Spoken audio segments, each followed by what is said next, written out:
Good morning student. આજે આપણે BSc semester 3 માં સેક્શન એ નો પ્રેક્ટિકલ ગોનિયોમીટર એનું પ્રેક્ટિકલ ડેમોન્સ્ટ્રેશન છે એ જોવાનું છે.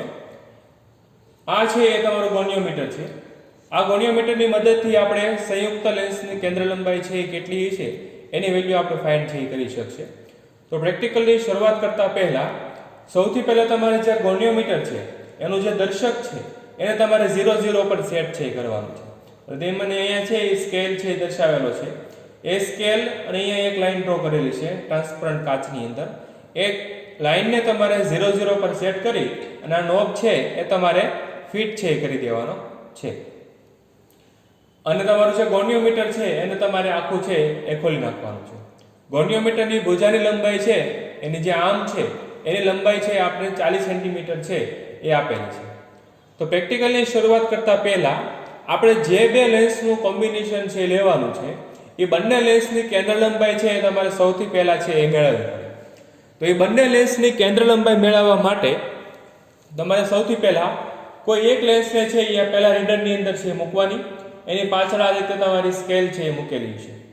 એક વસ્તુ યાદ છે રાખશું સરળતા માટે કે બધાની જે એક્સિસ છે એ એક સેમ છે એ પ્રમાણે તમારે છે રાખવાનું.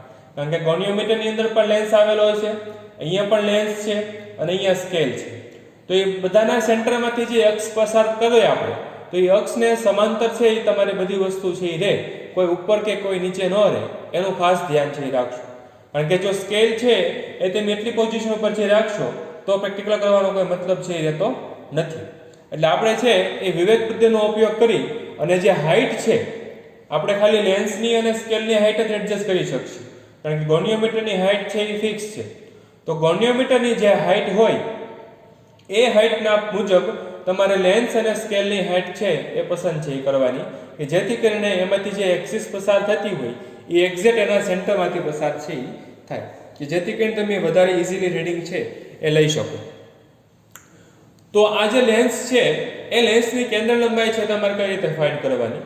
તો કે આટલી ગોઠવણી તમારી થઈ જાય પછી તમારે આ બાજુથી છે એ જોવાનું. અહીંયા તમારું જે ગોનિયોમીટર છે એ ગોનિયોમીટરમાં અહીંયા તમને તાર છે આપેલું છે. આ તાર આ લેન્સ થ્રુ તમારે અહીંયા જે સ્કેલ આપેલી છે ટ્રાન્સપરન્ટ સ્કેલ એનો કોઈ પણ એક કાપો છે તમારે પસંદ છે કરવાનો. બરોબર? જો તારની પાછળ એક કાપો ન આવતો હોય તો આ જે સ્કેલ છે એને તમે ડાબી જમણી બાજુ ખસેડી અને આ તારની એક્ઝેક્ટ પાછળ તમારી કાપો છે એ મૂકવાનો છે. એને ડાબી જમણી બાજુ ખસેડી એટલું થઈ જાય પછી અહીંથી છે તમારે આંખને ડાબી અને જમણી તરફ છે એ તમારે ખસેડવાની. એટલે આંખને છે તમે ડાબી જમણી તરફ છે એ ગતિ કરશો તો તમને જોવા મળશે કે તારની પાછળ તમે જે સ્કેલનો કાપો છે એ પસંદ કરેલો હતો બરોબર એ તારની સાથે મૂવ થાય છે કે તારથી છૂટો પડી જાય છે જ્યારે તમારી આંખ ડાબી જમણી બાજુ તરફ ગતિ કરતી છે ત્યારે. ઇન શોર્ટ તમને કહું તો તમારે આ તાર અને અહીંયા તમે જે કાપો પસંદ કરો છો એ બંનેનું તમારે દ્રષ્ટિ સ્થાન ભેદ છે એ દૂર કરવાનું છે. હવે દ્રષ્ટિ સ્થાન ભેદ કઈ રીતે દૂર કરવું બરોબર એ તમને પ્રેક્ટિકલી તો ડેમોન્સ્ટ્રેશન આમાં દર્શાવી શકાય એમ નથી, પણ તમે જો યાદ કરો તો તમારે સેમેસ્ટર 1 ની અંદર છે એ પ્રવાહી લેન્સનો પ્રેક્ટિકલ છે એ આવતો. એમાં તમે મિરર અને પિન અને લેન્સ આ ત્રણનો ઉપયોગ કરી અને તમે દ્રષ્ટિ સ્થાન ભેદ છે એ દૂર કરતા હતા. જો યાદ ન હોય તો ફરી વખત રિપીટ છે થોડોક પ્રેક્ટિકલ કરું છું કે ત્યાં તમે શું કરતા હતા તો કે તમને જે પિન આપેલી છે જેને તમે ફિઝિકલી જોઈ શકતા હતા એ પિન અને લેન્સ અને અરીસાની મદદથી એનું જે પ્રતિબિંબ મળતું હતું એ બંને એકબીજાની સાથે તમે મેચ કરી અને જ્યારે ઉપરથી ડાબી જમણી તરફ છે એ તમે આંખ છે એની ગતિ કરાવતા હતા ત્યારે તમે ચેક કરતા હતા કે બંને પ્રતિબિંબ છે એ એક સાથે ગતિ કરે છે કે છૂટા પડી જાય છે. આપણે છૂટા પડી જાય છે એ કન્ડિશન જોવાની નથી.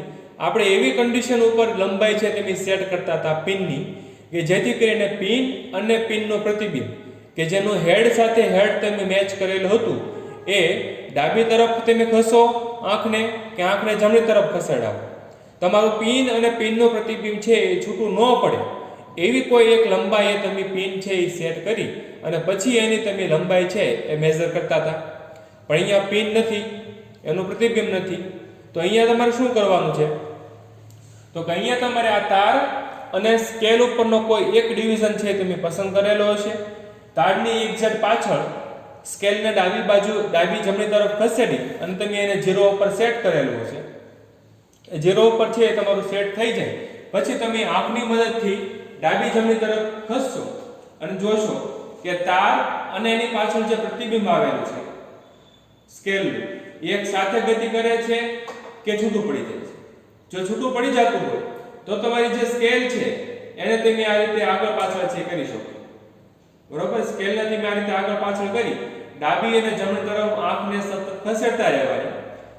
તારની પાછળનો સ્કેલ જે તમે પસંદ કરેલો હતો કોઈ એક ડિવિઝન એ ડિવિઝન સાથે જોતું રહેવાનું અને સ્કેલને આ રીતે તમારે આગળ પાછળ કરી અને ચેક કરવાનું કે તાર અને એની પાછળનો જે સ્કેલ હતો એ બંને એક સાથે ગતિ કરે છે કે છૂટા પડી જાય છે.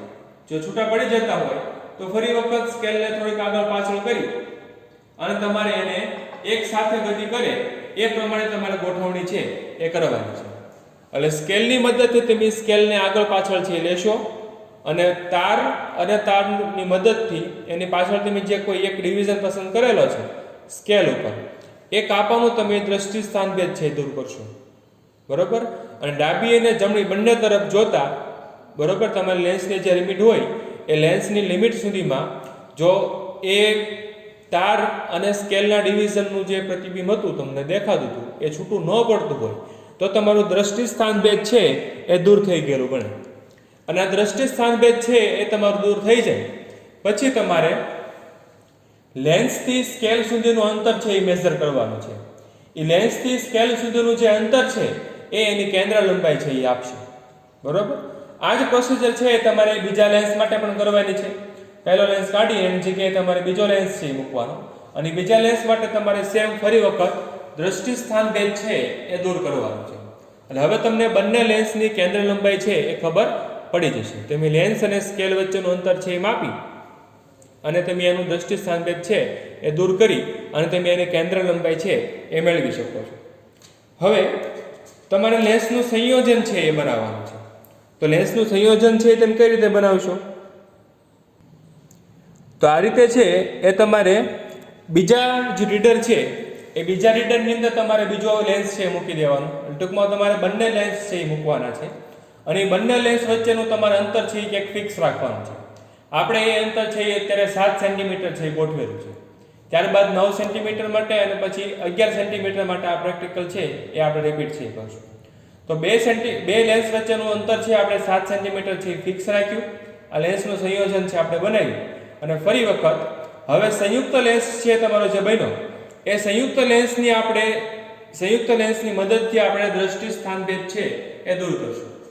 બરોબર, આગળ જે પ્રોસિજર કરી એ સેમ પ્રોસિજર ફોલો કરી તમારે સંયુક્ત લેન્સની જે તમે અંતર રાખેલું છે એનું દ્રષ્ટિ સ્થાન ભેદ છે તેમ દૂર કરશો. એ દ્રષ્ટિ સ્થાન ભેદ છે તમારું દૂર થઈ જાય પછી તમારે રીડિંગ છે લેવાના છે ગોનિયોમીટરની સ્કેલ. આ ગોનિયોમીટરની સ્કેલ છે આ તમારી દર્શક સ્કેલ છે.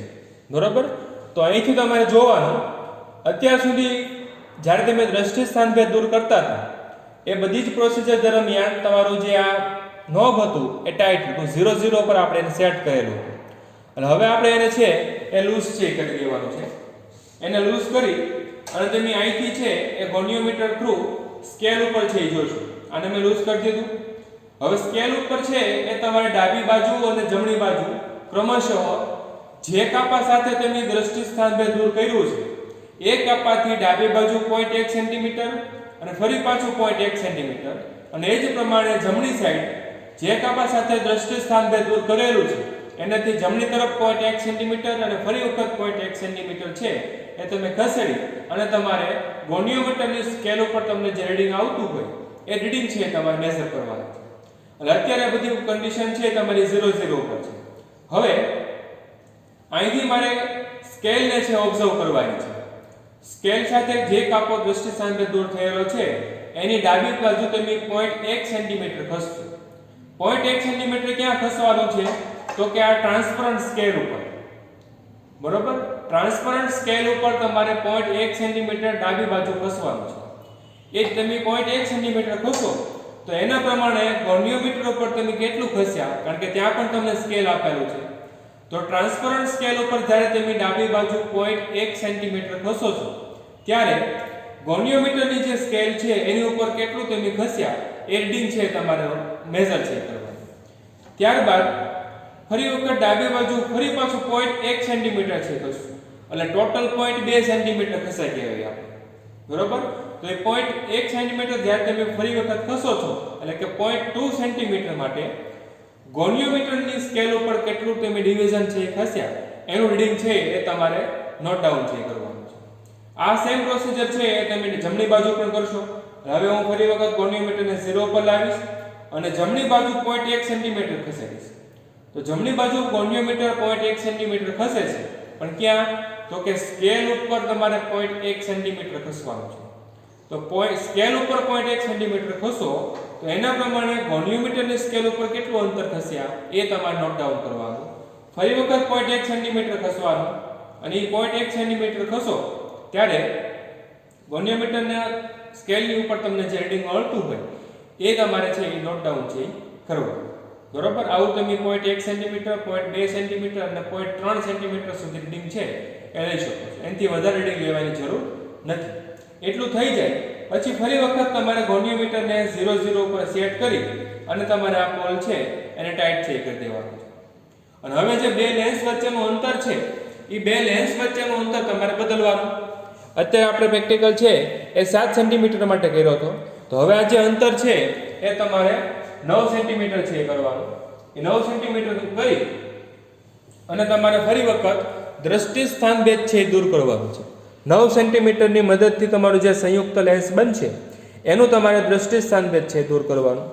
એ દ્રષ્ટિ સ્થાન ભેદ છે તમારું દૂર થઈ જાય એટલે ફરી વખત જે કાપા સાથે તમે દ્રષ્ટિ સ્થાન ભેદ છે એ દૂર કરેલું છે એ કાપાથી 0.1 સેન્ટીમીટર ડાબું, 0.1 સેન્ટીમીટર જમણું, 0.2 સેન્ટીમીટર ડાબું અને 0.2 સેન્ટીમીટર જમણું, એ જ રીતે 0.3 સેન્ટીમીટર માટે ખસી એના પ્રમાણે ગોનિયોમીટરની તમારી આ જે સ્કેલ છે એ ગોનિયોમીટરની સ્કેલમાં કેટલા દર્શકનું આવર્તન છે એ તમને મળે છે એ તમારે નોટ ડાઉન છે કરવાનું છે. અને સેમ આ જ પ્રેક્ટિકલ તમારે 11 સેન્ટીમીટર મીટરની લંબાઈ માટે પણ છે એ રિપીટ છે કરવાનું છે.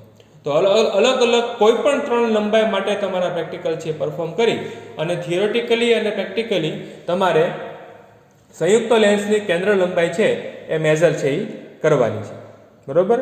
ગોનિયોમીટરનો સ્કેલ છે એ તમને દેખાડું તો ગોનિયોમીટરનો સ્કેલ છે એ તમને આ રીતનો છે એ આપેલો છે.